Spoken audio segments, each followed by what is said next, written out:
covered by just 2 seconds as we recover our race leaders. Nicolo Bulliga right on the tail of Toprak Razgatlıoğlu, 0.2 of a second faster than him last time around. And you can see there for Bulliga able to run across that inside curb at turn 6. He's got a lot of confidence right now. Toprak Razgatlıoğlu has track position though, and how long can he hang on in there? It's 4.5 laps now. He'll be almost ticking down the corners as he tries to hold back Bulliga. Remember, Toprak lost out in the run to the line last time out, race 2 in Most. He's looking to recover 5 points here, up at the head of the field. Crucial in the context of the World Championship. Yeah, Toprak's struggling to get any of the power down there, just doing everything he can. That's why the rear end is just losing that little bit of traction. But for him, he's still able to hold off Bulliga on the run into turn 11. And in this part of the track, it's always difficult to make a move on Toprak just because you have to break on the angle. That's Toprak's big strength. And Bulliga, he might be a little bit faster than him, but Toprak's still got that track position.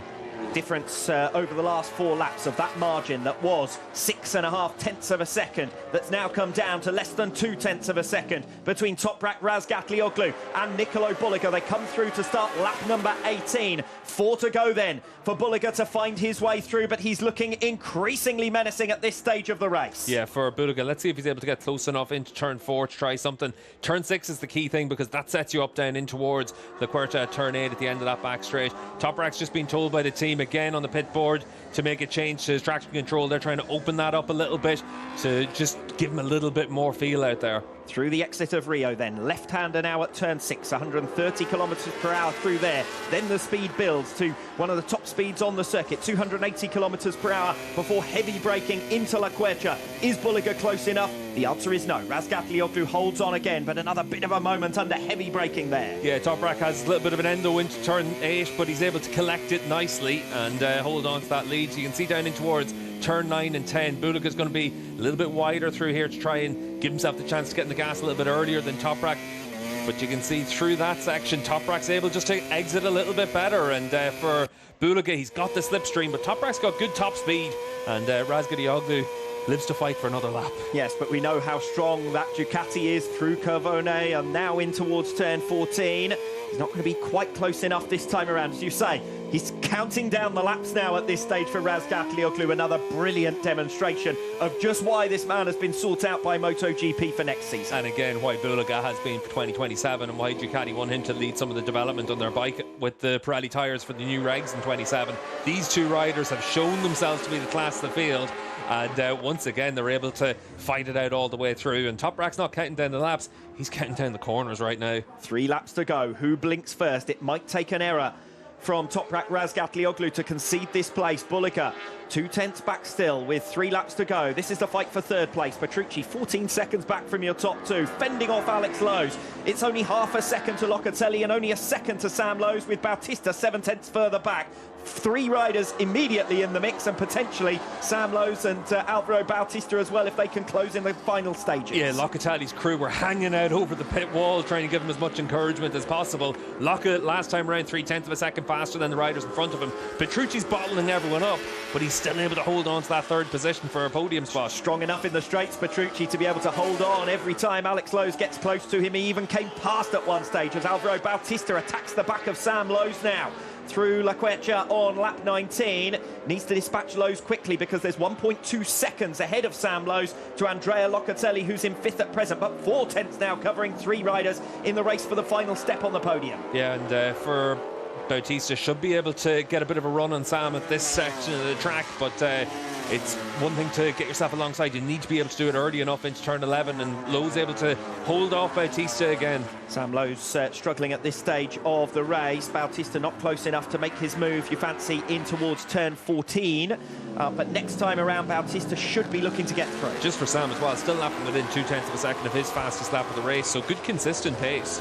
4/10 now the gap at the head of the field. Alvaro Toprak Razgatlıoğlu, I should say, 1 minute 33.762 on lap 19. Nicolo Bulliga into the 1 minute 34. So Bulliga not able to keep the pace of Razgatlıoğlu onto the start-finish straight with nothing to choose between Petrucci and Alex Lowes, and still Petrucci is able to hold on. Lowes thinks about a move to the inside in turn 2, but it's defended by Petrucci successfully. The reason for that is Petrucci went defensive into 1. That opens up the chance for Lowes to try and carry momentum through turn 1, set something up into turn 2, but he's so much faster than Petrucci, but just can't make use of that. Next pass might well be Alvaro Bautista on Sam Lowes. He's going to try it into Laquecha surely on this penultimate lap, but it's going to leave him with too little time to go after these podium places. It's Petrucci versus Alex Lowes at this stage for 3rd position, and Bautista again on lap 20, not close enough to Sam Lowes for 6th place. Toprak's broken away from Bulika as well. The gap now up to 3/4 of a second, and Razgatlıoğlu last time around still lapping down in those 33s, so he's found something in these closing stages, and he's got a gap of just over half a second now. Yes, Razgatlıoğlu looking in control, but that's not been the case for much of this race, with Nicolo Bulika keeping him honest throughout.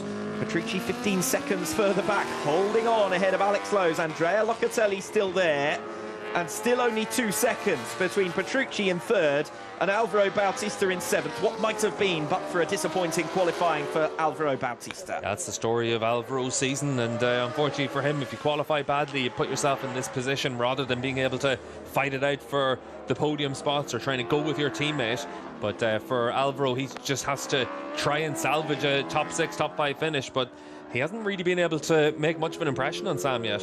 4 kilometres to go. Bulika half a second behind, matches Razgatlıoğlu's pace last time around, but it's not enough. Sam Lowes defends to the inside against Alvaro Bautista into turn 1. Again, less than a 1/10 of a second between them as they cross the line, this time to start the final lap. Danilo Petrucci looking good to make it a 4th consecutive podium after his 3 third places in Moss 4 weeks ago. But Alex Lowes, this is undoubtedly the best performance we've seen from him and from Bimota since their return to World SBK. Yeah, and obviously for Bimota, having the test here has helped him an awful lot.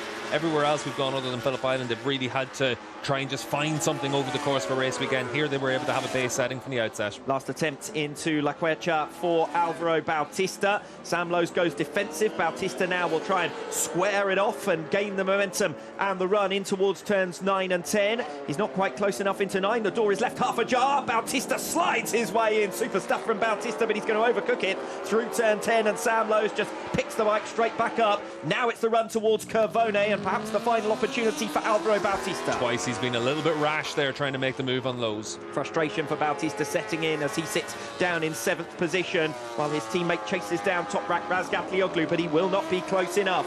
Toprak Razgatlıoğlu wins in Misano, his 64th career victory, surpassing Bautista for 2nd on the all-time win list in World SBK. Bulika 2nd over the line, and a 2nd is the margin in the end. And then we'll see the fight to the flag for 3rd position. Danilo Petrucci should hold on, but it's going to be only just the Bimota, only a couple of 1/10 of a second away from a 1st podium in World SBK. 5th position for Andrea Locatelli, solid result from him in the end, ahead of Sam Lowes, and Alvaro Bautista can only come home in 7th position. And I must admit that even though he didn't have the best of Superpoles, you still would have been fancying Bautista for a place on the podium. He just didn't have good enough pace there.